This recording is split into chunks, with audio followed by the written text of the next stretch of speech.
네, 코로나19 확진자 수가 큰 폭으로 감소하긴 했습니다만 아직 안심하긴 이릅니다.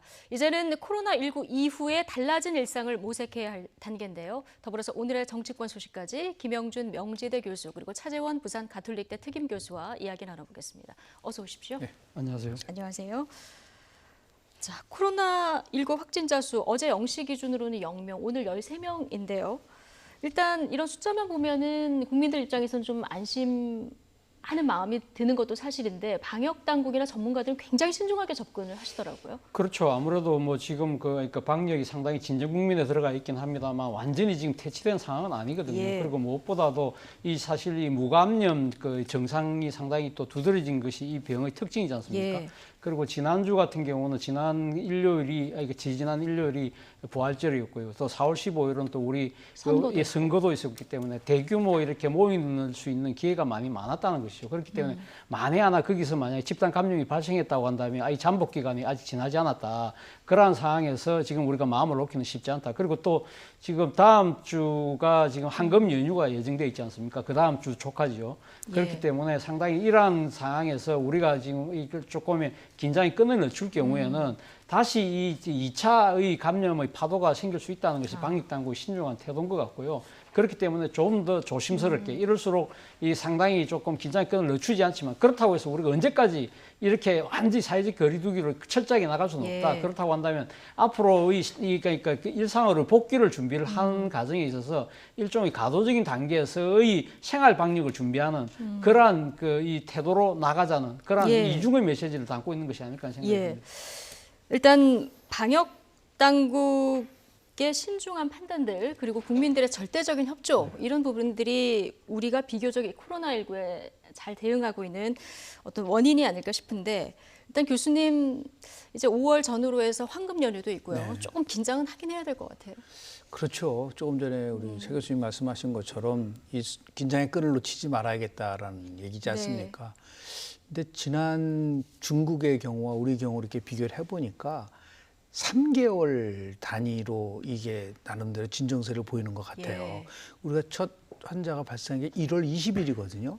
우리 4월 20일이잖아요. 그렇죠. 네, 지금 그러면서 이제 석 달 정도가 예. 걸리기 때문에 아마 나름대로 이제 다음에 감염이 되면 이제 2차, 3차 감염, 바로 1차 감염이 아닌 경우가 있다 하더라도 여기서 또다시 이제 이게 확대했을 경우는 정말 그 큰 또 우리가 그 곤란을 겪을 수가 있는 부분이기 때문에 이왕 우리가 총력적 또 방역 대책을 강구했다고 한다면 더욱더 이 부분을 이게 완성도를 높일 수 있게끔 나름대로 그 각자 노력을 해야 될 부분도 있고 이 표가 마음에 듭니다. 국민이 최고 방역관이다라는 그 나중에 예. 그 슬로건도 있지 않았습니까? 예.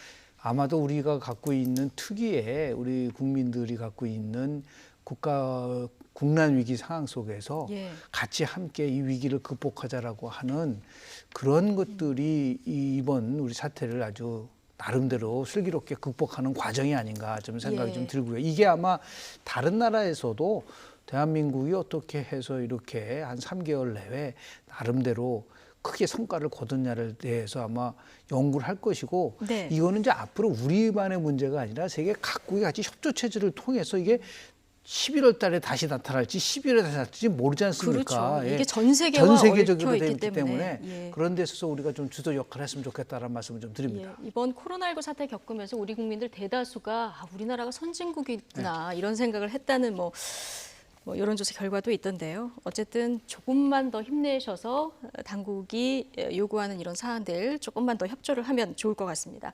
저부터도 사실 좀 해이한 마음이 들어서 다잡는 차원에서 이제 말씀을 드렸습니다.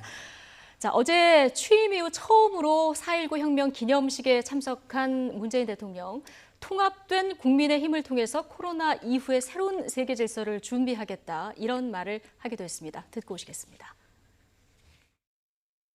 지금 코로나19의 엄중한 상황을 헤쳐가는 힘도 4.19 정신에 기반한 자율적 시민의식에서 비롯되었습니다.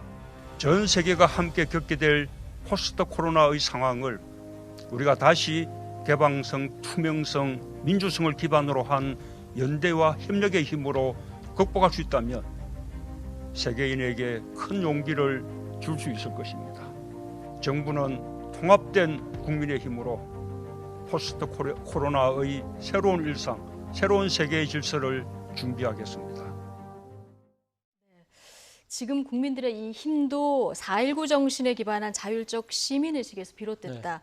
그래서 앞으로 통합된 국민의힘으로 포스트 코로나 준비하자 이런 얘기를 어제 했습니다. 어떻게 들으셨습니까? 일단 뭐 대통령 입장에서는 상당히 지금 그동안 방역에 많이 협조를 해준 국민들에게도 감사한 뜻도 보이는 것이, 그러니까 뜻을 표한 것이기도 합니다만, 이러한 이 국민적 이런 이 민도가 이렇게 성숙되고 상당히 이 체계적인 모범의 방역의 결과를 낸 것은 결국은 4.19 혁명이 가져왔던 그런 소위 말하는 민주적 가치와 민주적 질서, 이러한 또 그것이 민주적 제도화의 바탕이 되어서 한국이 상당히 그러니까 그동안 방역 과정에서 보여줬던 개방성과 투명성, 뭐 그런 소통의 문제, 이런 걸 통해서 상당히 우리가 좋은 결과를 갖고 올 수 있었다. 그러한 부분들이 앞으로 향후 또 다른 감염병 사태에서 세계적인 하나의 모델이 될 수 있다. 그러한 모델을 만들어내온 국가로서의 그런 또 향후 이 감염병 이후의 세계 질서를 주도할 수 있는 주도권을 쥐게 됐던 아마 자신감을 표한 것이 아닐까 생각이 들고요. 그리고 앞으로도 지금 향후 이 새로운 감염병 사태에 직면했을 때는 우리뿐만 아니라 국제간 연대와 협력을 강조를 하셨거든요. 그러한 것들을 본다고 한다면 지금 사실 그 글로벌 분업 사회지 않습니까? 그렇기 때문에 어느 한 나라에서의 감염병 사태가 그것이 그 한 나라만 끝나는 것이 아니라 전부 다 연결되어 있는 국제사회에 엄청난 타격이 온다. 그렇다고 한다면 우리가 갖고 있는 이런 민주적인 방역의 모델을 결국은 다 그 경험을 나눠서 이런 이 집단 감염병에 대해서는 국제사회가 그 노하우를 공유할 수 있도록 하고 그걸 통해서 이 세계적인 그 충격을 완화시키는 그런 쪽으로 가야 된다. 그리고 또한 뭐 여기에 대해서는 뭐 구체적 말씀은 안 하셨지만 사실 또 이런 감염병의 발병의 원인 중에 하나가 소위 말하는 기후변화, 자연파괴 이런 부분들하고 또 좀 맥이 닿아 있다고 아마 생각을 하시는 것 같아요. 그렇기 때문에 그런 차원에 있어서도 대한민국이 이 기후변화나 또 이런 자연 보호라든지 환경보호 이런 쪽에 나서겠다는 그러한 의지를 에둘러서 표한 것이 아닐까 생각이 듭니다. 예, 어쨌든 문재인 대통령 어제 코로나 4.19 그 혁명 기념식에서 코로나19 대응과 관련한 얘기를 했는데 대통령 국정 지지율 상승세가 뭐 총선 이후에도 계속되는 이런 상황입니다. 오늘 나온 국정 수행 지지율 그래픽 한번 보여주실까요?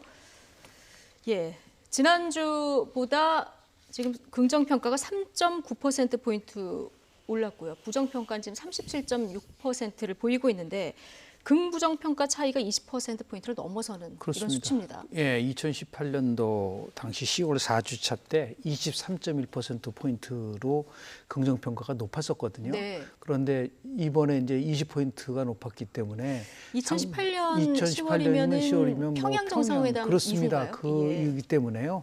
그래서 이제 항상 60% 정도에 육박하면은 나름대로 대통령에 대한 신뢰나 그리고 정부에 대한 믿음이 이제 반영된 거라 볼 수가 있죠.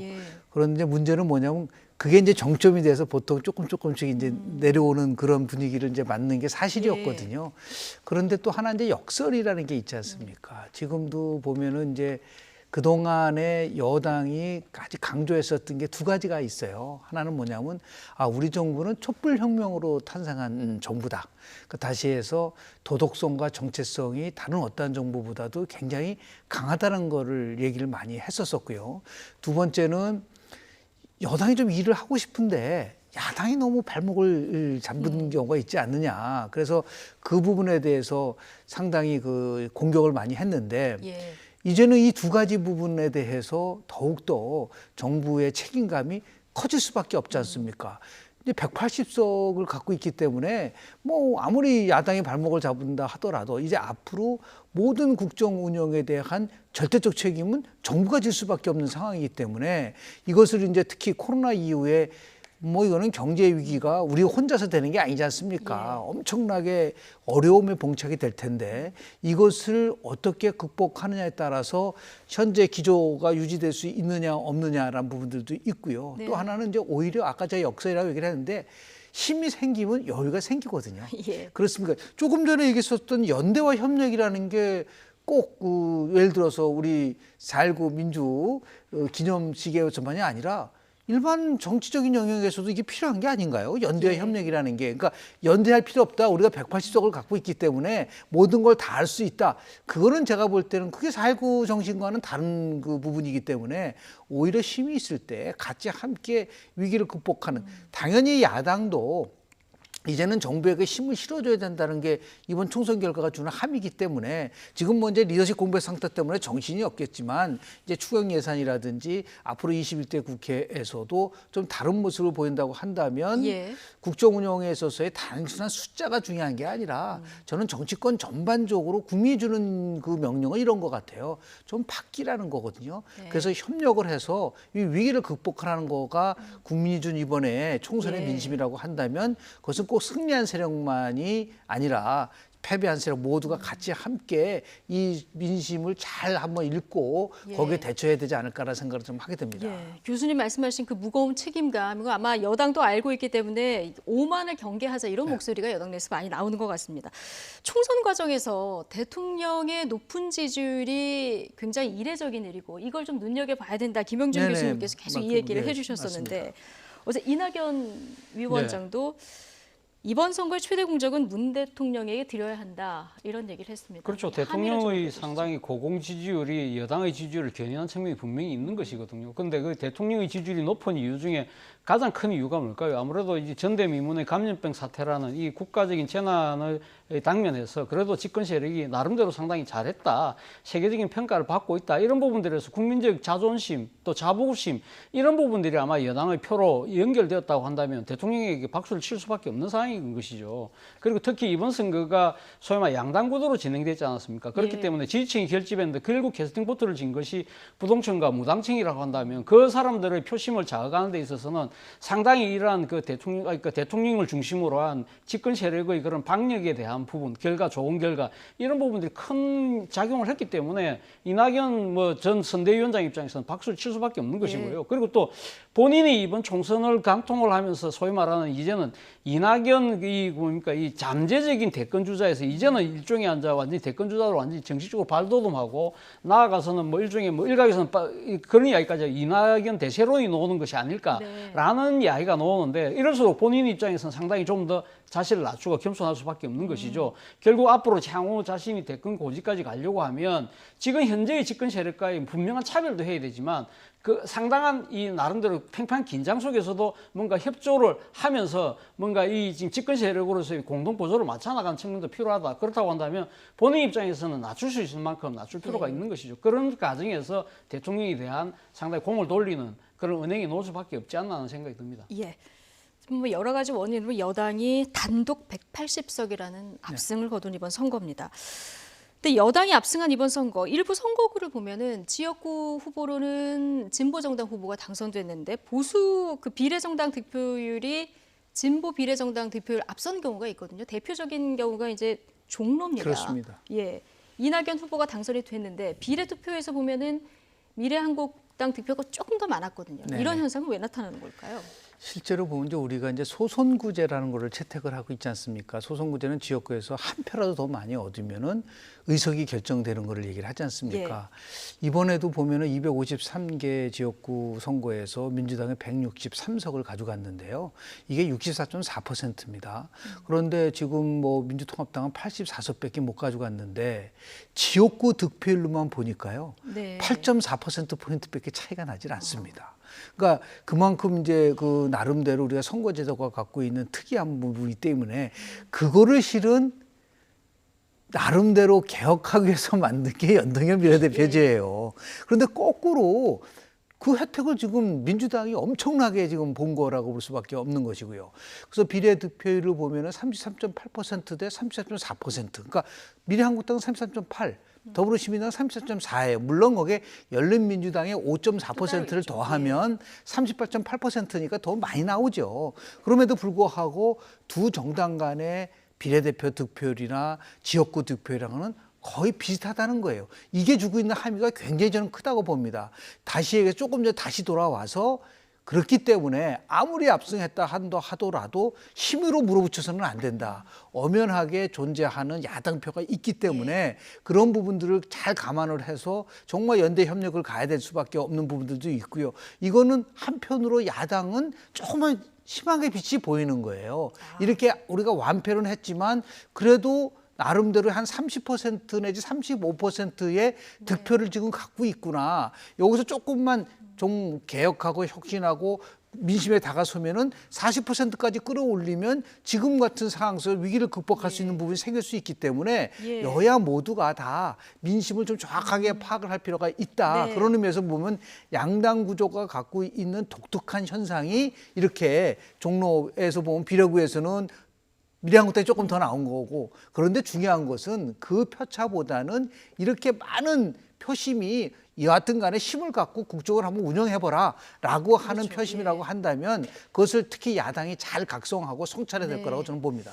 정당 득표율로 봤을 때 미래통합당 만큼의 희망이 있다 말씀하셨는데 조금만 개혁하면 될지 잠시 뒤에 조금 더 자세히 따져보도록 하고, 이제 총선은 끝났고요. 코로나19도 빨리 종식을 시켜야 되고 경제 위기도 극복을 해야 됩니다. 지금 첫 번째 과제 풀어야 할 것이 긴급 재난지원금인데 맞습니다. 이 고비가 두 개입니다. 아직 정부하고 여당이 다른 의견을 갖고 있고 야당도 총선 때하고 다른 얘기가 나오고 있어요. 먼저 지금 어제 밤까지 회의를 했는데 정부는 70% 국민들에게 주자 원안인 거고 여당은 총선 때 약속한 것처럼 확대하자 이런 입장인 거잖아요. 뭐 지금 뭐 국가 살림을 운영하는 기획재정부 입장에서는 상당히 나름대로 향후 어떤 또 일이 벌어질지 모르기 때문에 재정 여력을 확보할 필요가 있다는 이야기를 할 수밖에 없는 것 같고요. 그리고 지금 당장 그 정부 입장에서는 아무리 그러니까 여야가 공약을 했다고 하더라도 아직까지 상황이 지금 유동적이라고 아마 판단하고 있는 것 같습니다. 그리고 지금 당장은 이 지금 추가적으로 들어갈 재원을 마련하는 부분에 있어서 지금 이제까지는 하위 70%까지만 줄 경우에는 지금 현재 그 통과된 예산의 지출 구조조정을 통해서 충분히 확보할 수 있지만 이 전 국민에게 다 줄 경우에는 지금 3조 한 5천억 넘는 돈을 또 추가적으로 만들어야 되는데 이 부분에서는 아마 그 국채를 발행할 수밖에 없다. 국채를 발행했을 경우에는 재정 건전성의 문제도 있고 그리고 상당히 또 이 채권 시장에 미치는 충격도 클 것이라는 그런 현실적인 우려들을 갖고 있는 것 같아요. 그럼에도 불구하고 지금 그 여당의 입장에서는 생각이 좀 다른 이유는 상황이 그만큼 엄중하다는 겁니다. 앞서도 제가 썼던 표현이긴 합니다만 전대미문의 사태라는 것이죠. 그런 상황이기 때문에 그동안에 너무 빤한 그 예측 가능한 이 대책으로는 지금 사태를 막기가 지금 그러니까 그거를 뛰어넘는 그러한 아주 엄중한 상황이라는 부분이 있는 것이고, 그리고 또 70%라는 기준점을 정하고 그걸 나누는 데 있어서 시간이 엄청나게 걸린다는 겁니다. 이건 어떻게 보면 이 지금 이 재난 지원금의 성격이기 때문에 이건 언제 집행되느냐가 상당히 이 효과를 좌지우지하는 측면이 있기 때문에 차라리 다 주고 나중에 이 고소득자들에게 세금으로 걷어들이는 것이 낫다는 현실적인 판단이 있고요. 그리고 또 한 번은 지난번 이 총선 과정에서 사실은 이 다 주자고 한 것은 오히려 야당이 더 적극적으로 더 많은 걸 주자고 이야기했던 측면이 있는 것이거든요. 그렇다고 한다면 여야 합의도 그렇게는 어렵지 않겠다는 아마 판단도 갖고 있지 않나. 그렇다고 한다면 저는 어제 그 당정청에 의해서의 그런 여러 가지 이 이견은 일종의 통과 의뢰를 위한 나름대로의 하나의 과정인 것이지, 저는 아마 결국은 100%로 다 지급으로 되고 야당도 뭐 일부 다른 소리가 나오긴 합니다만 아마 저는 뭐 선거 때 공약한 대로 아마 힘을 합치지 않을까라는 조심스러운 전망을 해봅니다. 그런데 교수님 절차상으로 보면 지금 당정 협의가 아직 안 됐어요. 그렇습니다. 정세균 총리가 오후에 시정연설을 하는데 그럼 정부 70% 원안대로 거기에 기초를 해서 시정연설을 하게 되는 건가요? 저는 그렇게 해야 된다는 게 정석이라고 좀 봐요. 물론 이제 총선이라는 거를 앞두고 처음에 소득하위 70% 얘기를 하다가 야당이 전 국민 50만 원씩 주다 보니까 바로 전 국민으로 바뀌었는데요. 국가 예산에 대한 부분들을 이런 식으로 저는 졸속으로 처리한다는 거는 저는 안 된다고 봅니다. 그리고 실제로 보면 나중에 주고 나서 세금으로 다 이렇게 다시 돌아온다고 한다면 굳이 그렇게 할 이유가 뭐가 있습니까? 근데 속도가 중요하니까요. 물론 그렇다 한다 하더라도 그래서 지금은 왜 그걸 당정청만 하죠? 이런 부분 속에서는 정말 여야가 같이 함께 오히려 저는 정말 어려운 분들한테 더 줘야 된다고 저는 봐요. 그 지금 보면은 소득 하위 70%에게 줄 경우에 9조 7천억 정도 들고 전 국민 다지면 13조 원 정도가 들지 않습니까? 이게 한 3조 3천억 정도 차이가 나게 되는데요. 네. 이 3조 3천억을 정말 더 필요한 사람한테 더 줘야 되는 거 아닌가요? 그런 부분은 저는 개인적으로 물론 지급 방식에 있어서의 편의성 때문에 그렇다는 거는 저는 말이 안 된다고 봅니다. 결국은 재원지원금이 얼마큼 효과적으로 가져가냐라는 문제가 더 중요한 것이지 이거를 뭐 일률적으로 다 주고 그렇게 간다는 거는 제가 볼 때는 예. 오히려 그런 의미에서 봤을 때 여도 야도 다 전 국민 준다 하더라도 이제는 차분하게 우리가 어떻게 하는 것이 가장 효율을 높일 수 있고 효과적인가에 대해서 논의할 수 있는 그러한 좀 성숙한 자세가 필요하지 않을까 생각을 좀 하게 됩니다. 총선은 총선이고 지금부터 다시 냉정하게 봐야 된다는 말씀이신데 어쨌든 두 분 말씀하신 것처럼 지난 총선에서는 뭐 여야 할 것 없이 전 국민에게 재난지원금 지급하자 뭐 공약을 내걸었었는데 미래통합당 지금 황교안 대표 사퇴 이후 조금 다른 의견들이 나오고 있습니다. 자, 여당 얘기까지 함께 듣고 오시죠. 긴급 재난지원금은 재난대책이지 복지대책이 아닙니다. 코로나19 국난을 맞아 개인의 생활지원뿐만 아니라 국가경제와 일자리를 위한 수요 대책 등이 그 안에 포함되어 있는 것입니다. 이것을 복지대책으로 잘못 생각하니까 여러 가지 합리적인 정책이 나오질 않습니다.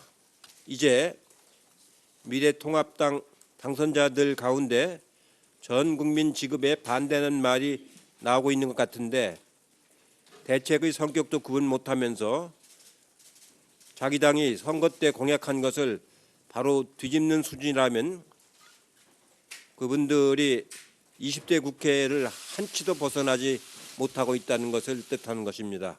기존 국채가 지금 좀 과도하게 이렇게 생겨 있는 상황이기 때문에 국가의 재정 건전성 그것도 이제 고려해야 된다고 하면 그건 국채 발행까지 가는 것은 별로 바람직하지 않다. 네, 원래 미래통합당 주장은 더 어려운 사람에게 선별적으로 해서 더 많이 그쪽을 지원하자 네. 이런 주장이었다가 선거 마지막으로 갈수록 이제 황교안 대표가 국민 1인당 50만 원 얘기까지 네. 나오지 않았습니까? 지금 와서 협의를 하려고 하니까 이때 좀 왔다 갔다 했던 정책들이 조금 명분을 잃게 하는 면이 있어 보입니다. 어떻게 보십니까? 근데 일반 국민들이 그러니까 미래통합당의 이런 입장이 바뀐 부분을 어떻게 생각할까요? 그때는 틀렸고 지금은 맞다 뭐 이겁니까? 아마 상당히 조금 혼선을 빚을 것 같은데요. 저는 이러한 미래통합당의 그런 오락가락하는 부분들이 사실 이번 총선 패배의 하나의 원인이 아니었나 생각이 드는데요. 사실 지금 어떻게 보면 국가 운영과 관련된 중요한 이런 결정 부분들이 예. 아무리 총선이라 하지만 당내의 그러니까 협의도 없이 가면 당 지도부 일방적인 주장이었다는 주장밖에 더 되겠습니까? 그런 부분들이 사실 상당히 문제가 있는 것이고 일단 뭐 그거에 대한 논란은 일단 좀 차차하고더라도 이해찬 지금 당 대표가 뭐라고 이야기를 했습니까? 이것은 지금 복지가 아니라는 것이죠. 예. 그러니까 지금 일상적 그 생활 속에서의 보편적 복지를 이야기하는 부분이 아니라 지금 감염병이라는 우리가 듣도 보도 못한 이러한 국가적 재난 상태에서 지금 한계선상으로 내몰리고 있는 국민들에 의해서 지금 지원, 그러니까 긴급 구호를 하려는 예. 차원에서의 돈인데 그 대상을 정하는 것 자체가 상당히 쉽지 않은 상황이기 때문에 일단은 지금 다 줄 수밖에 없다는 것이고요. 그리고 네. 또 하나는 지금 여러 가지 자영업자들 심각한 타격을 지금 입고 있지 않습니까? 그것은 소위 말하는 소비 절벽 때문에 부분이 분명히 있는 것이거든요. 물론 사회적 거리두기 때문에 이 소비가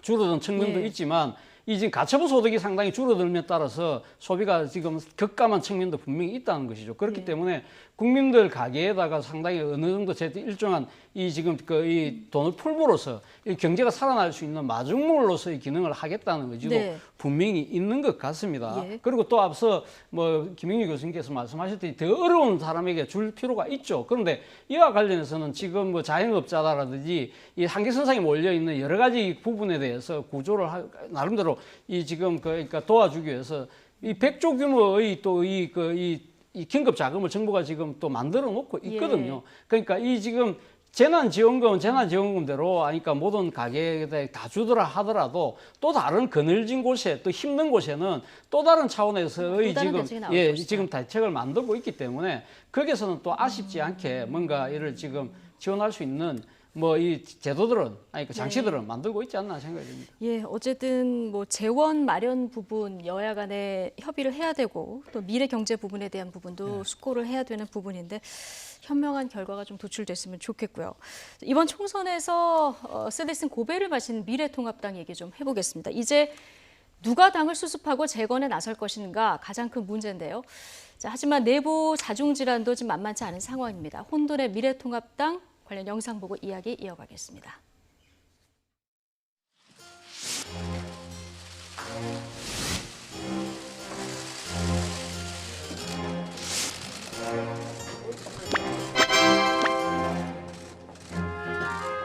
저도 뭐 그 얘기는 들었습니다만 본인의 반응은 지금 어떤지 아직 확인이 안 되고 있습니다. 카리스마도 있고 또 오랜 정치 경력도 있고 또 민주당이나 우리 당에서 혼란을 수습해본 경험도 있고 하기 때문에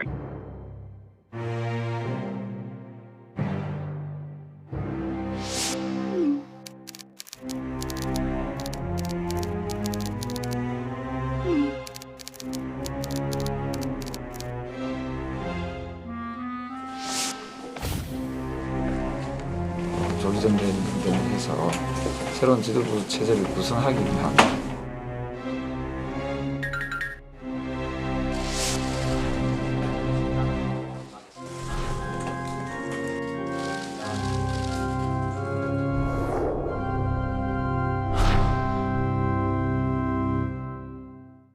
네, 그러게요. 봄날은 가는데 보수 재건은 언제 될까? 예, 이 부분 좀 따져보겠습니다. 지난주만 해도 김종인 비대위원장 카드가 좀 유력해 보였습니다. 근데 당내에서 좀 반대 목소리도 꽤 나오네요, 교수님. 실제로 보면은 뭐 지금 원래대로 하면 7월 전당대로 돼 있고요. 예. 지금 4월 뭐 거의 중순인데 그러면 7월 전당대회라는 게 실질적으로 무슨 의미가 있을까라는 생각이 저는 개인적으로 좀 합니다. 예. 일단 이렇게 아주 뭐 그냥 패배가 아니라 뭐 역대급 참패를 당한 상태에서 뭐 전당대회를 열어서 새 대표가 만들어지는 과정보다는 어느 일정 기간 당이 이제 어느 정도 수습이 되고 나서 그리고 나서 전당대회를 여는 게 수순이 아닐까라는 생각이 좀 들고요. 그렇다고 한다면 지금 뭐 김종인 비대위원장 체제 얘기도 나오잖아요. 예. 이게 뭐 7월까지만 해서 3개월만 맡은다면 본인이 맡지 않을 가능성이 굉장히 크고요. 예. 그래서 또 11월 달에는 차기 대권 후보는 당대표를 맡을 수가 없기 때문에 자연스럽게 이제 관리형 그 당대표로 될 수밖에 없는 구조라고 한다면 지금은 이러한 당대표 경선에 대한 부분보다도 왜 이 지금 미래통합당이 이렇게 참패를 당했는지에 대한 성찰 그리고 네. 분석 이런 거를 한번 먼저 하는 게 좋지 않겠냐. 그런 의미에서 뭐 김종인 비대위 체제가 뭐 나름대로는 의미는 있다고 좀 봐요. 예. 그래서 한 뭐 6개월이면 6개월 정도 시간을 주고 지금 7월에 하나 아니면 10월에 하나 그게 이렇게 큰 문제가 되지 않지 않습니까? 왜 뭐가 문제가 김종인 비대위 체제로 가려고 하면 조금 넉넉한 시간을 줘야 된다는 거예요. 예. 그렇게 안 준다고 한다면 저는 이제 김종인 그 비대위원장으로 맡을 가능성은 거의 없다고 없다. 보기 때문에 예. 그렇다고 한다면 그게 제일 중요한 것 같아요. 우리 김종인 그 전 총괄선대위원장도 내가 언제까지는 하겠다. 12월에 12월 그거를 정확하게만 설정을 해놓으면 이 당내에 있어서의 여러 가지 잡음은 저절로 해결되지 않을까라는 생각을 예. 좀 합니다. 이렇게 반대 목소리를 내시는 분들은 툭하면 외부인에게 네. 당의 운명을 맡기는 게 바람직하지 않다 이런 의견이에요. 저는 상당히 일리 있는 주장이 아닐까 하는 생각이 듭니다. 사실 이번 총선에 들어가면서 미래통합당이 이번은 질 수 없는 선거라고 했던 여러 가지 이유 중에 하나가 전국 단위 선거를 4연패한 적은 한 번도 없다고 이야기를 했거든요. 자,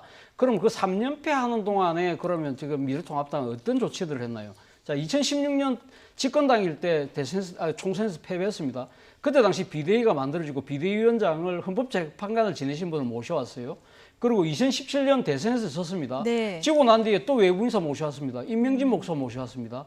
그리고 2018년 지방선거 졌습니다. 또 외부인사 모셔왔습니다. 김병준 전 국민대 교수를 모셔왔습니다. 그리고 또 이번에 또 졌습니다. 또 외부 인사를 또 모셔온다? 과연 이 세 번의 이 비대위 외부인 모델이 한 번도 성공하지 못했다는 거죠. 그분들이 그동안 이 바꿨던 것은 뭐냐? 당명 정도 바꾼 건 없습니다. 그렇다고 한다면 이번에야말로 역대급 패배를 당한 상황에서 당이 더 나아가서는 보수가 한골 탈퇴하기 위해서는 말 그대로 리모델링이 아니라 리빌딩을 해야 되죠. 그렇다고 한다면 제가 생각했을 때는 당내에서 저는 누가 맡아야 할 필요가 있다. 그렇다고 한다면 당내 중진이냐? 왜 꼭 당내 중진해야 되죠, 그거를? 제가 생각했을 때는 당선자들 중에 초재선들이 있잖아요. 젊은 사람들이 나서서 새로운 그 사람들이 설계하고 시공까지 하고 나중에 집주인은 딴 사람 공정하니까 전대를 해서 그때 새로 사람 뽑으면 되는 거거든요. 저는 지금 굳이 또 당선에만 국한할 필요도 없다고 봅니다. 제가 이번에 이 지금 지고 난 뒤에 보니까 낙선한 젊은 이 후보들의 목소리가 정말 미래통합당이 귀담아 들어야 될 이야기들을 하고 있더라고요. 그분들 같은 경우는 그분들이 주축이 돼서 만약에 새로운 집을 짓게 된다고 한다면 저는 국민들이 바라는 그런 번듯한 집을 지을 수도 있다는 생각이 듭니다. 외부에서 데려오는 것보다는 이제 반성하고 계파 갈등을 내부적으로 푸는 게 중요하다. 그러기 위해서는 중진들보다는 초재선이 더 나을 것 같다는 의견을 주셨는데요. 21대 총선 불출마 선언하면서 당 해체 수준의 그 혁신을 주장했던 분이죠. 김세연 의원 어떤 얘기를 했는지 잠깐 듣고 오시죠. 젊은 보수 성당의 새로운 리더들이 출연을 하는 것인데 비대위원으로 이제 일을 하는 방식이 될 수도 있겠습니다만, 근데 이런 방식에 있어서 전폭적인 당내 동의가 있을 거라고 예상되지는 않습니다. 그렇기 때문에 해체해서 수구정당과 개혁정당으로 마치 구조조정이 있을 때 뭐 은행이나 기업들이 뭐 그 부실 채권들만 모아놓은 배드뱅크와 또 우량 자산들을 모아놓은 굿뱅크로 나뉘어서 새롭게 출발하듯이 그런 정도의 근본적인 재편이 필요하다고 생각합니다. 배드뱅크, 굿뱅크로 나누는 것처럼 근본적인 재편이 필요하다 이런 얘기를 했습니다. 그러면서 그 김세연 의원 40대도 사실 좀 노쇠했고 30대 얘기를 했거든요. 어떻게 보십니까? 실제로 보면은 지금 얘기한 맥락상에서 본다고 한다면 현재 있는 미래통합당의 의원들을 가지고는 이 문제를 풀어갈 수가 없어요. 저도 개인적으로 미래통합당은 해체돼서 충저로 변화가 돼야 된다고 생각을 하는데요.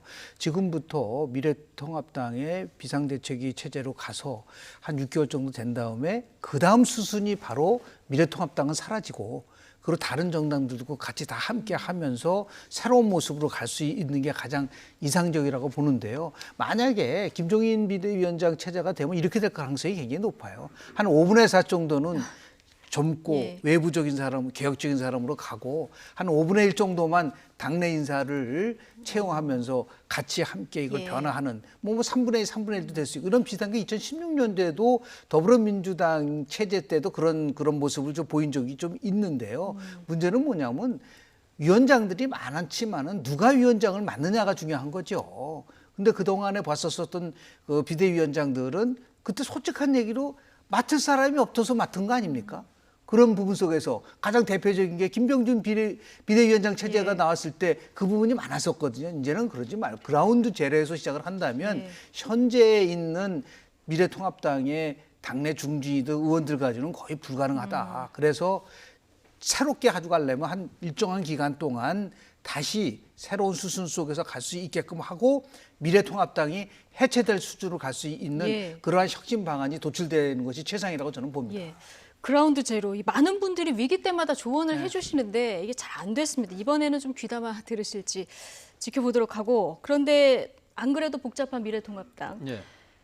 차명진 전 의원 발언 때문에 사실 굉장히 곤혹을 치르지 않았습니까? 그렇죠. 근데 이번에는 최소 12곳에서 사전선거 결과 이상하다. 이거 재검해야 된다. 이런 주장을 또 해서 미래통합당 내에서는 이제 불편할 것 같습니다. 그렇죠. 뭐 당장 뭐 이준석의 전 최고, 지금도 최고위원이죠. 그러니까 지금 이준석 최고가 이런 식의 사고를 가지고는 우리가 다시 태어날 수 없다는 아주 직격탄을 날리는데요. 저도 뭐 그 말이 맞다고 봅니다. 지금 이렇게 보면 이 조작을 왜 12곳만 했을까요?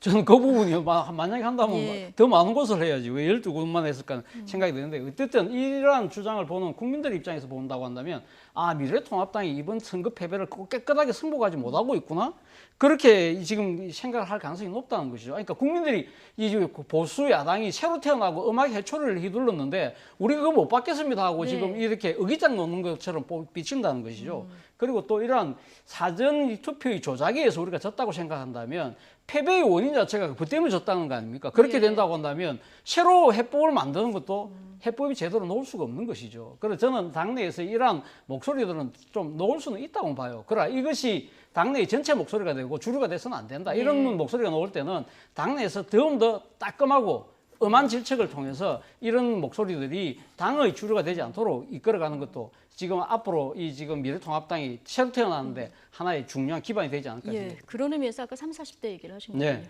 예, 알겠습니다. 자, 이번에 마지막 주제인데요. 오늘이 4월 20일 장애인의 날입니다. 그런데 지난 주말에 때 아닌 국회 안내견 출입 문제가 이슈가 됐는데요.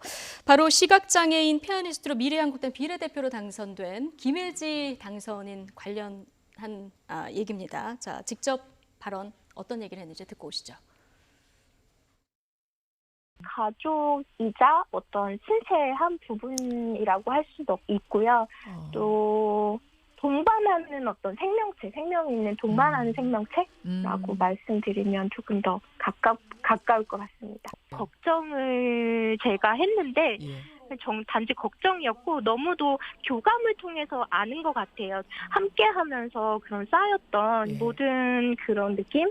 그런 것들이 있었는지 너무도 잘 같이 해주고 있고요. 세상에. 앞으로도 뭐 별로 문제 없을 거라고 저는 생각을 합니다. 어떻게 보면 너무 당연한 얘기입니다. 근데 어제 법을 봤더니 국회법 제148조 여기를 보면은 안내견 출입을 막아온 걸로 돼 있고요.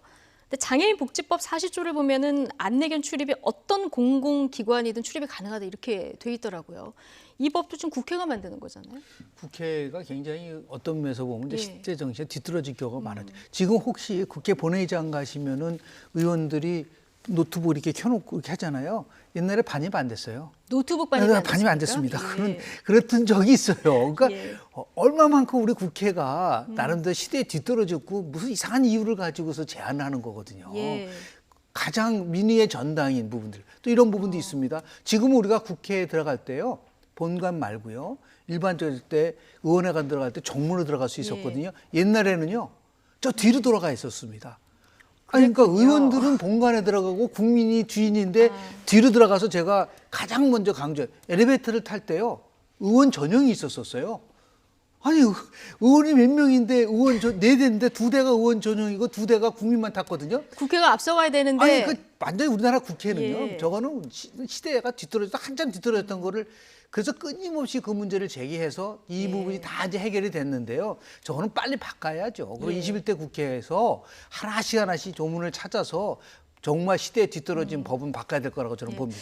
모처럼 그런데 이 문제 때문에 좀 정의당에서 출입하게 해야 된다는 얘기를 했고 민주당 후보도 얘기를 하고 그리고 원유철 미래한국당 대표는 고맙다. 오랜만에 좀 이게 통일된 목소리가 나온 부분은 좀 그러면서 반갑더라고요. 원유철 의원이 이런 말씀을 하셨더라고요. 예. 그렇게 우리 야당에게 배려해주는 모습들 그런 부분들 아무 다른 이 향후 국정 운영에도 좀 예. 그렇게 해주면 좋겠다는 이야기를 했는데 사실 이 지금 이 반려견 문제 이 문제는 사실 이번에 처음 제기된 문제가 아닙니다. 2004년도에 당시 정하은 의원이라고 시각장애인 국회의원이 있었거든요. 이때도 그때 이 반려견을 데리고 가느냐, 맹도견을 데리고 가느냐, 마느냐 문제가 있었는데 그때 결국 그 국회가 거부하는 바람에 보좌진이 안내해서 4년 동안 그렇게 등원을 하셨거든요. 예. 그게 벌써 16년 전 이야기입니다. 예. 아직도 이 이야기를 그대로 지금 16년 상황이 되풀이되고 있다는 이 현실, 이게 대한민국 국회의 한 장면. 정말 예. 안타깝다는 생각이 듭니다. 그러니까 이게 왜 논쟁이 붙는지 의아하다 이런 국민들 많았는데요. 어쨌든 좀 해결이 돼서 이 부분 다행인 것 같습니다. 김영준 명지대 교수 그리고 차재원 부산가톨릭대 특임교수 오늘 두 분과 이야기 나눠봤습니다. 고맙습니다. 네.